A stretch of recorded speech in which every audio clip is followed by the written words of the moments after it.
Buenas, bueno, bueno, me costó principalmente encontrar ejemplos claros para poder usarlos como disparadores, pero bueno, encontré algunos que no me parecen del todo claros, pero sí capaz me dan ayudar a poder, me ayuda como disparadores para los textos. Una es una película que salió este año de Daniel Toro, que bueno, gran referente del folclore nacional, compositor de Samba para Olvidar o Samba para Olvidarte, son como cuatro nombres que algunos le ponen. Eh, Otro es una entrevista que le hacen a Horacio Vanegas, eh, que bueno, también un compositor, capaz no es un referente tal como Daniel Toro, pero bueno, leí una nota que me llamó la atención, porque él ahora, no sé si es su último disco en Mediaciones, pero innova bastante en el tema de estos ritmos, ¿no? Mezclando un poco lo que es la chacarera con sonidos urbanos, no sé qué, y explica un poco cómo también años atrás fue criticado por usar teclados o usar batería, eh, ¿no? En esos géneros. Pero bueno, principalmente voy a empezar con una introducción tratando de ir más o menos cronológicamente, empezando con el texto de Chamosa del folclore en la escena nacional. Bueno, más o menos en 1920, las élites del norte del país, más o menos, ¿no?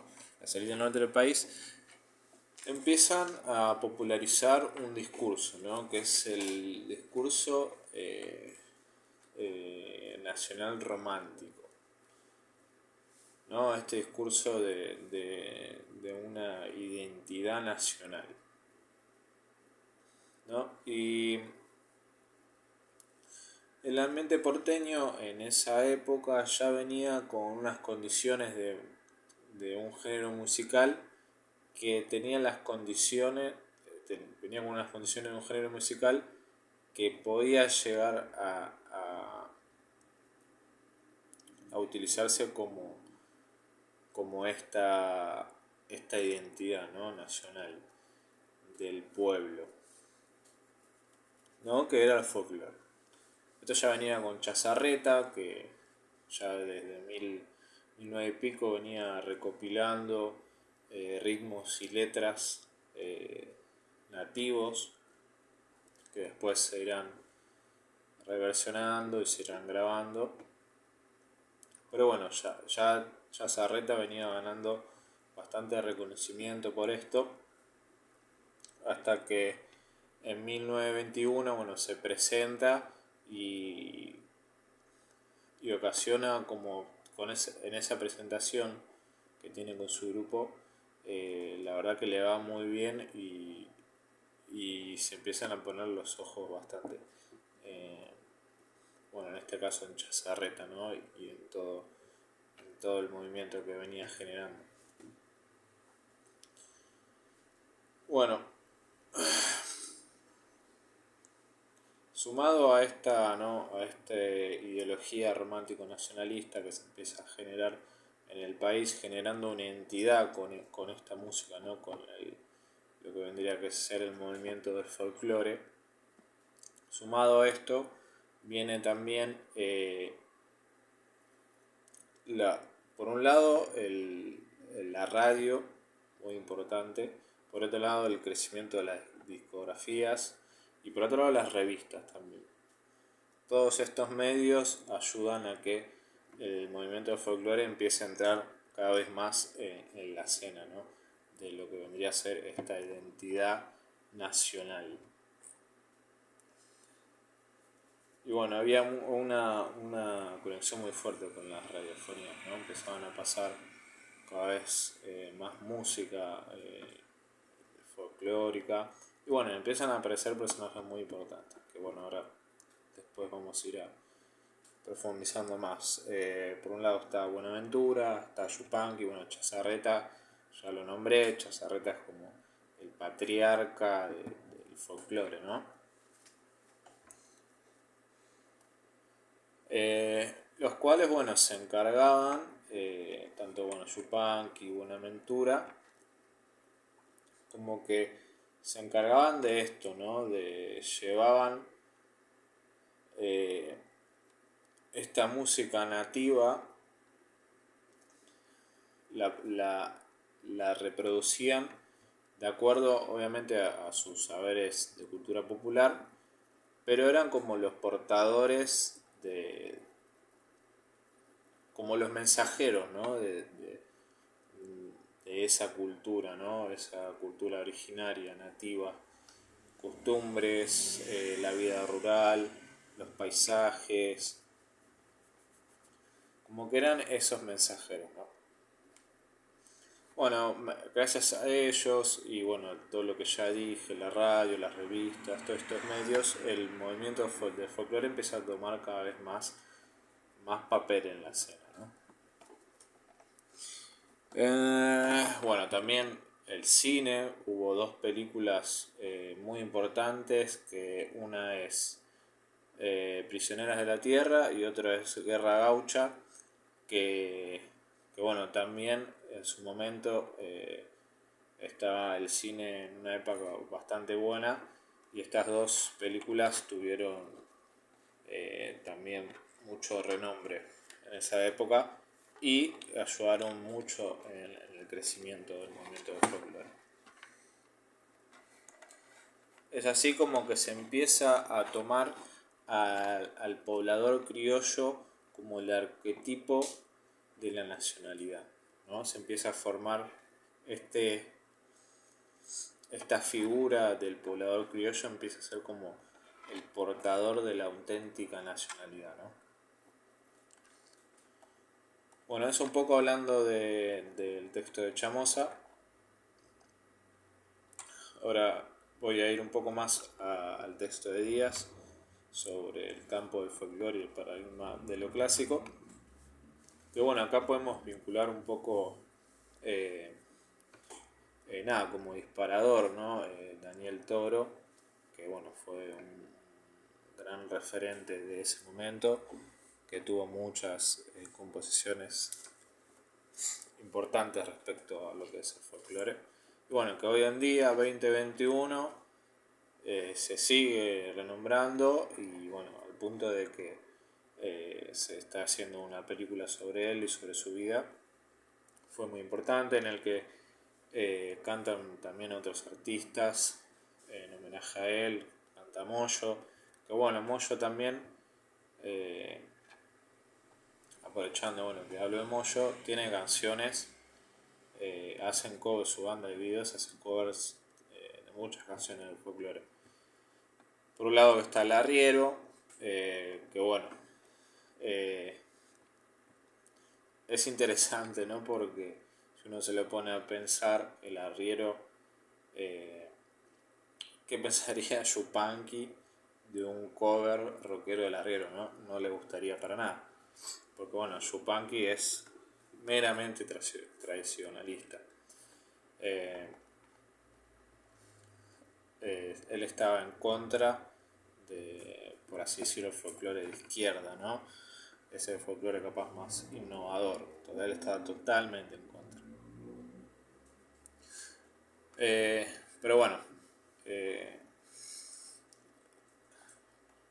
bueno, Daniel Toro, está hablando de Daniel Toro, y a empezar un poco, bueno, de lo que fue la formación de este campo del folclore, más o menos años 20, 30, 40, como ya había dicho, el desarrollo de la radio, el desarrollo de la industria, abrió como un camino para que varios artistas se empiecen a desarrollar en el trabajo profesional, ¿no? Como ya dije, tenemos a Buenaventura, bueno, gran escritor, gran compositor también, fue un gran referente de ese momento. Yupanqui, gran escritor también, gran músico. Ambos, bueno, te cumplían ciertas condiciones, ¿no? Para entrar en este campo del folclore, ¿no? Por un lado, tener origen provinciano, por otro lado, manejar ciertos saberes de la cultura popular, y por otro lado también su capital social, ¿no? Y también algo muy importante, su discurso legitimador nacionalista. Todo este conjunto de cosas los introdujeron en el campo del folclore, siendo grandes referentes de este movimiento, y bueno, teniendo muchas ventas, trabajando en las radios. Bueno, más que nada Yupanqui tuvo mucha repercusión, ¿no? Bueno, así como se fue formando de a poco este mercado, ¿no? Específico de lo que sería el folclore. Que bueno, tuvo que ver con muchas cosas. Un mismo lugar, un mismo tiempo, un mismo eh, sentido simbólico, ¿no? En el que hubo varias causas por lo que el folclore fue tomando más partido en la escena, ¿no? de la nación. Por un lado, algo muy importante, bueno, fueron las migraciones internas eh, por la industrialización y bueno, fines de la Segunda Guerra Mundial. Eso fue muy importante. Y por otro lado también, bueno, fue el gobierno de Perón, que, bueno, gracias a sus políticas tanto culturales como laborales, favorecieron mucho al folclore. Laborales ya que con sus políticas, con esas políticas, introdujeron a un trabajador de proletariado, que bueno, en este caso era la mayoría de rurales, a un mercado de consumo, ¿no? Dando la posibilidad de poder consumir y de poder apropiarse de esa música, ¿no? Y por otro lado, la cantidad de políticas económicos también y culturales. De este modo, el campo del folclore fue creciendo mucho y bueno, gracias en este caso al gobierno de Perón, que ayudó un montón. También el año 1941 lanzó una ley de protección de la música nacional que ayudó muchísimo, que tanto confiterías como lugares públicos, el 50% de la música que se pasaba debía ser nativa, y bueno, demás cosas. Así es como que en torno a todo esto, cómo va creciendo el movimiento del folclore, también surgen ciertos estándares, parámetros que se deben cumplir, ¿no? Para ser parte del folclore, ¿no? de esta música nacional, este género que va a ser partidario de la entidad nacional, ¿no? Y es que los que no cumplan con estos parámetros no van a entrar en el folclore, lo cual generó también muchas tensiones, ¿no? Tenía que ser la música, tenía que ser de cierta forma, el léxico tenía que ser de cierta forma, de qué se hablaba, ¿no? La vestimenta, los instrumentos con los que se tocaba, todo tenía que cumplir ciertos parámetros para que entraran en la categoría de folclore, ¿no? Y bueno, ahí es cuando, gracias a todas estas cosas, el folclore va llegando como a un, bueno, según el texto de Chamosa, al boom del folclore, ¿no? Ya llegando a los años 60. Ya las discográficas, gracias a las discográficas multinacionales, están apostando mucho al folclore, obviamente por porque veían la repercusión que estaba teniendo, ¿no? Grandes artistas como Antonio Torno tenían ya como 5 millones, no estoy seguro, 5 millones o 15 millones de ventas de sus discos, lo cual que casi era más o menos que cada familia tenía un disco de Antonio Torno en la casa, ¿no? Así fue como que a los años, llegando a los años 60, fue un boom prácticamente. También hubo un cambio de gobierno ahí del peronismo a la revolución libertaria, pero esto no modificó mucho la escena del folclore. No hubo tanta censura respecto a esto. Y bueno, ya también estaba esta música, este género, el movimiento del folclore.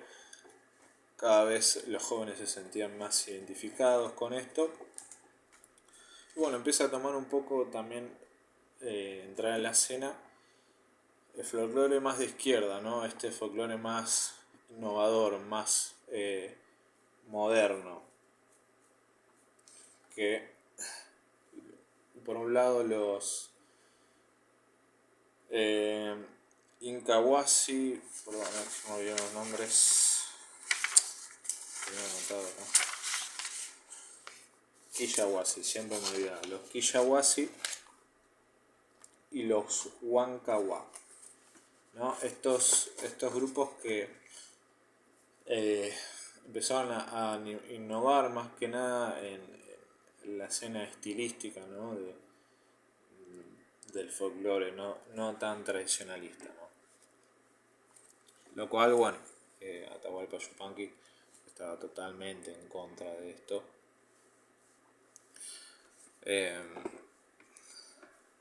¿No? Atahualpa Yupanqui puramente tradicional. Pero bueno, ahí empieza a darse un boom del folclore en el cual ya había obtenido mucha escena en lo que es el territorio de la nación, ¿no? El folclore ya considerándose como esta identidad nacional, ¿no? Bueno, culminando también con el festival de Cosquín, gran festival que bueno, hasta el día de hoy sigue, uno de los festivales más importantes, que apañaba tanto a estos artistas tradicionales como los que acabo de nombrar, que son un poco más innovadores, donde van a surgir un montón de otros artistas que también se van a volver bastante renombrados, famosos. Nada, más o menos ahí traté de abarcar más o menos en 20 minutos un poco todos los textos. Seguro me faltó más cosas para explayar, pero bueno, más o menos relaciono estos dos ejemplos que dije. Los utilicé como disparadores. No sentí que fuesen tan claros, pero me costó encontrar un ejemplo que me sea ahí bien específicamente claro, me costó. Justo vi que salió esta película de Daniel Toro y dije, bueno, 2021, ¿no? Haciendo una película sobre Toro, que era el referente del folclore. Y bueno, leí esta nota de Horacio de Banegas, que también me resultó interesante lo que decía, como en su momento lo criticaban, ¿no? Por usar un teclado o usar una batería en la banda, ¿no? Que no era algo tradicional, ¿no? Como guitarra y bombo. Así que bueno, nada, ahí cierro un poco el video. Saludos.